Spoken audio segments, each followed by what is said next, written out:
ప్రభు నామంలో అందరికీ వందనాలు. దైవ మర్మములు ఏప్రిల్ 2వ తారీఖు. మలాకీ గ్రంథం 3వ అధ్యాయము 10వ వచనము. నేను ఆకాశపు వాకిళ్లను విప్పి పట్టజాలనంత విస్తారముగా దీవెనలు కుమ్మరించదను.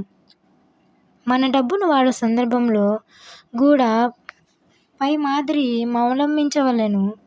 మన డబ్బును దుర్వినియోగం చేయుచున్నామా?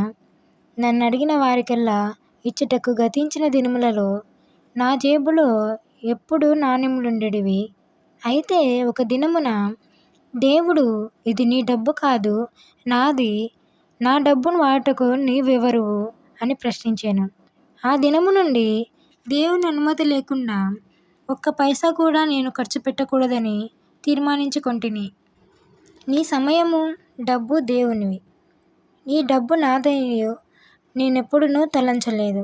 ఒక వస్తువును కొనుట ద్వారా ఖర్చు పెట్టుటలో దేవుని ఉద్దేశమును నిశ్చయముగా చేసుకొనేదనని నేను దానిని కొనను.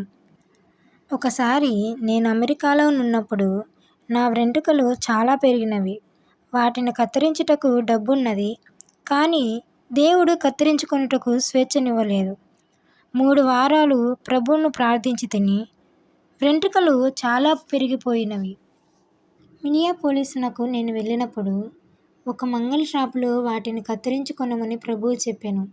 మంగలి కత్తిరించుచుండగా, బ్రూస్ గారు, మీరు తిరిగి జన్మించినారో లేదో చెప్పగలరా అని ప్రశ్నించి తిని, లేదు, అయితే తిరిగి జన్మించాలని ఆశ ఉన్నదని జవాబు చెప్పాను.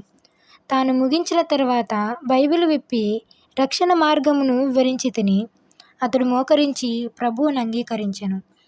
నా యొద్ద డబ్బు తీసుకొనరాదని నిరాకరించెను. ఉచితముగా వెంట్రుకలు కత్తిరించుకొనుటకు ప్రభువు సహాయపడెను. మంగలి వానిని ఆయన యొద్దకు నడుపు ఆధిక్యత నాకు అనుగ్రహించెను.